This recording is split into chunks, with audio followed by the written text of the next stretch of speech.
Talk about that moment where you got the opportunity to put yourself in front of Lorne Michaels for SNL.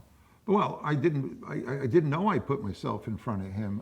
He had seen me bomb at Catch a Rising Star, and I went to the bar afterwards, and I didn't know who he was. I was just waiting for Billy to get done so he can drive me home.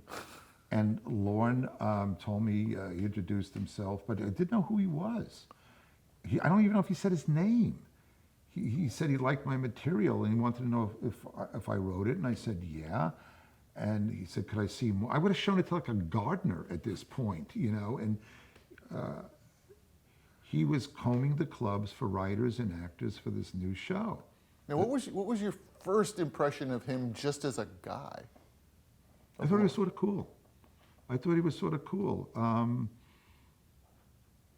He had nice hair, and he was funny, smart, but funny in a way that I admired. Just like I said before, that I was probably more drawn to Dick Cavett and the George S. Kaufman and the wits, you know, the Groucho even, as broad as the Marx Brothers were. I mean, Groucho, there was a wit there. You read his letters, and they're hilarious. Yeah. Okay, and you read letters from a mangy lover, and all of this. They're really funny. And so it was the Dorothy Parker, it was the New Yorker, and Lorne.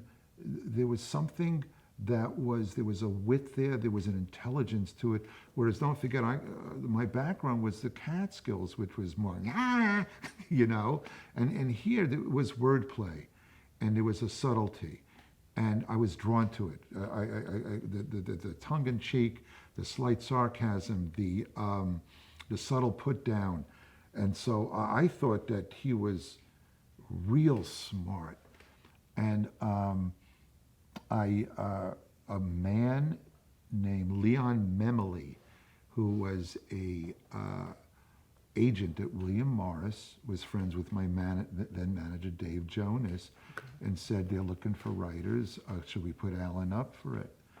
And I went there and I showed Lorne 1,100 jokes that I had written at my interview with him, because I took all the jokes I'd written for all these other guys, jokes that I'd written for myself at this point, and I had a book this thick, you know, and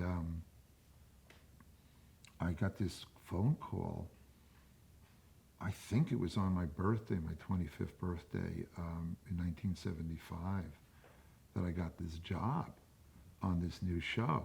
Here's an interesting thing, just to show you, and it sounds absurd at this point. The same day, certainly the same week, that I was told I got a job on this new show, I got a phone call that I was offered a job to write the questions and bluff answers for Paul Lynde on the Hollywood Squares. How that happened was Toady Fields was managed by a man named Howie Hinderstein. A lot of the comics that I wrote for were her opening act. So when I would go see them open for her at some theater in the Round or some big venue like Westbury Music Fair, I became friendly with Howie. He managed, in addition to Toady Fields, I want to say John Davidson. And these were people who were on the Hollywood Squares a lot. So he was close with those producers, and they said they were looking for a writer or writers for Paul Lynde. I wrote a bunch of questions and answers for Paul Lynde, and I gave it to Howie Hinderstein, who submitted it for me. Now, at the time, I'm working at a deli, and all of a sudden I get these two offers. And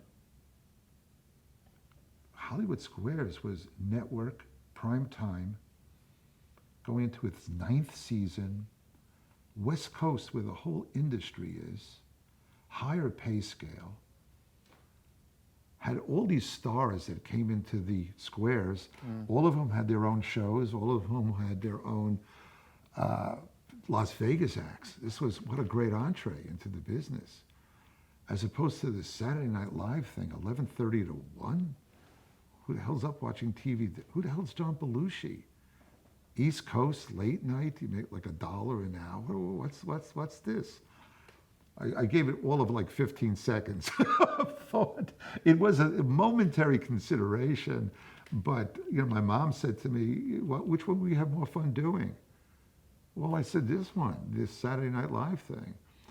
So that was the decision, you know, but it gave a brief moment of pause to a kid who was living at home, working in a deli, and what was, wow, what's going to, the two breaks, you know, so that were a concurrent, you know. So I took the SNL thing. You brought in 1,100 jokes for Lorne. You go in and meet with him. How many jokes of those 1,100 did Lorne learn? Well, he probably read all of them ultimately, but in front of me, he read one joke. He read the first joke, which was to show you how long ago it was from the reference points. The first joke that I had on the first page was post office about to issue a stamp commemorating prostitution in the United States. 10-cent stamp. If you want to lick it, it's a quarter, okay? Then he went, and he closed the book. And, you know, I left the book with him. But, yeah, I mean, yeah, that helped. And that joke ultimately made it onto the very first Well, it was the SNL. first thing I ever had on television. It was Chevy did it on the very first Weekend Update, yeah.